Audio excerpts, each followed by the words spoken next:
Ashamaar kafuunii akkam jirtanii kabajamtoota fi jaalatamtoota chaayinaa laayyaantu asallaa jiru jalatti argamtan nagaan koo bakka jirtantis naa qaqqabu isiniin jechuun jaaladhaa bakka jiraattanii bakka eeggamtanii yoo na eegdan egaa kameeshaa ajaa'ibaa tokko qabadheen kara keessan dhufeetoo jira obsaan viidiyoo kana dhaggeeffadha yoo obsaan viidiyoo sana dhaggeeffattan wanta jiru hundaa as keessatti ni barattan wanta biyya keessa jiru hundaayyuu meeshaalee kana garuu irra hin butinaa ijoollee warri isinitti hin tolle irra darbaa viidiyoo irra hin butinaa warri immoo ofii keessanillee fayyadamuu baattan obboleettii keessan akka keessanii akka itti fayyadamtu yoo laaltanii sheerii itti gootanii itti fayyadamu jechuudha.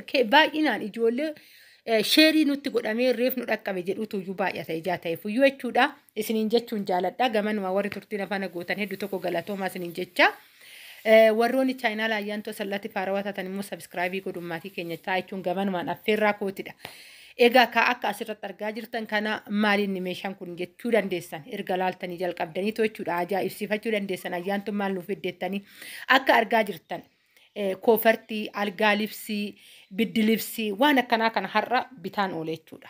Egaa meeshaalee kana biteen achitti dhiisee too dhufe bakka tokkotti naaf ama ijaa ta'eef jechuudha ani maamilaadha. Deemee meeshaa laalaa meeshaa kiyya walitti dheen dhufa achiin booda fe'amee naa ergama jechuudha. Gaafa as ga'e hunda isaatiiyyuu hiikeen isinitti argisiisa. Garuu meeshaalee kana gatii isaatii fi akkaataa afiisa isaa faayidaa isaa hunda isinitti muufan deemaa jira. Ammas obsumaan na eeggadhaa isiniin jechuun jala akka argaa jirtan kun koofartiidha. Koofartiin kun baay'ee laslaasaa kan ta'ee fi akkasuma immoo simboo qabeessadha. Inni hiikaa jiru kan argitan sun jechuudha. Yeroo biraa addaan hiikatan isinitti argisiisa. Warri xalabachuu barbaadan xalabadhaa isiniin jechuufani. Egaa ka algaa libsiin meeqatu jira haga 1,500 jalqabee haga 10,000 jechuudha. As keessa kan argitan. Kanaafuyyuu obsaan dhaggeeffadha. Biddi libsiin illee biddi libsii bareedaa tokkoffaan ta'ee haga 4,500 waan akkasiitidha. Kanaafuyyuu obsaan bichaanuma duukaa bu'aa. Akka argaa jirtan kuni algaa libsii tiraasii 2. Libbi qirxii kan qabdu 2.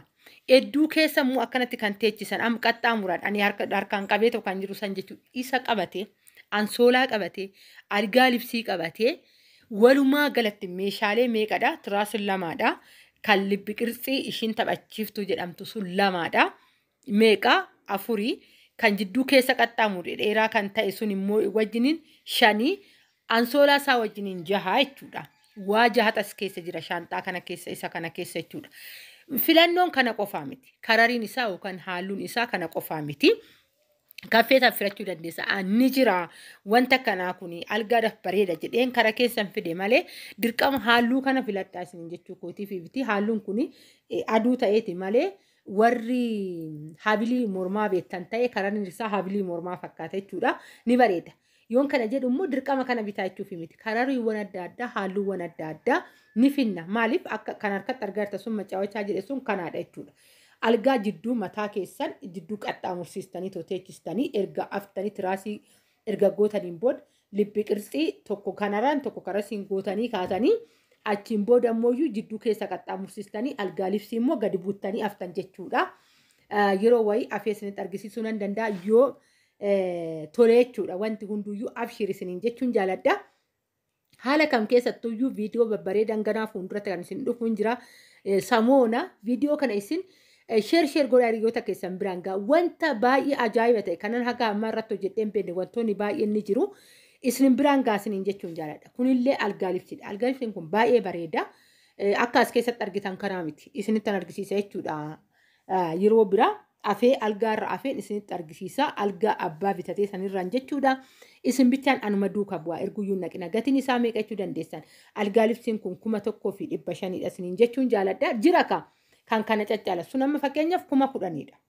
Kanan dura isinitti argisiise sun 10,000dha. Isiniin jechuun jaaladha. Koofartiin asoolaa qaba. Tiraasii qaba. Kan immoo kana osoo hin ta'in kanan dura isinitti argisiise. Addaan bane laslaasa. Fuula daa'imaaf fakkaata yoo lasallasu dhugaan isiniin jedha wanti baay'ee ta'e wanti gaalii ta'e kwaalitii ta'e biyya keenya keessa waan hin jirre namatti fakkaata yeroo baay'ee maaltu nama mudate odoon kana dubbachaa jiru koofartii alaa fiddee naan jedhan lakkii ani fideen dhufneen jedheen koofartii alaa wayyaa koofartiin biyya keessaa akkoo orijinaalli hin jiru naan jedhan eenyutu jedheen yeroo baay'ee ijji keenya of jalan argu. Dhugaan isiniin jedha waa baay'een nama taajjabe fakkeenya fan amma ganna darbe biqiltoota yeroo baay'een irratti hojjedheetoo jira biqiltuu iddoo koo keessa jiru. Namni biqiltuu lafaa yaatu san ijji isaaniin argu.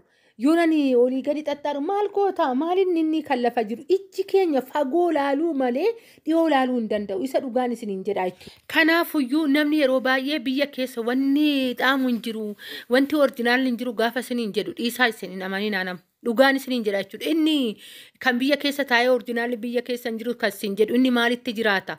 Namni beekaa namaan jedha. Dhugaan isiniin jedha. Biyya keessa hatta meeshaaleen asitti yoo dhabame ati maamila qabaan nan finfinnee sii fidu. Dhugaan isiniin jedha. Nama wanta ani ofii kiyyaa barbaade jechuudha. Ijoolleen hogganatti argitee asii dhaban finfinnee naa fidu deemanii jechuudha. Maaliif guute biyya keenya keessa daldalli akka waan numa bichaadha biyyattii tana daangessuu wayititti ilaalutu jira. Egaa kana fakkaatan isiniin jechuu jaaladhaa. Samoona waan tanaan dura hojjetamee hin beekne danuun isinii qabadheetoo dhufaa hagasitti bakka jirtanitti nagaa naataa baay'een isin jaaladhaa baay'een isin kabajaa turtiin afaan gootaniif hedduu tokko galatoomaa haga viidiyoo biraatiin walitti deebinutti baay'ee.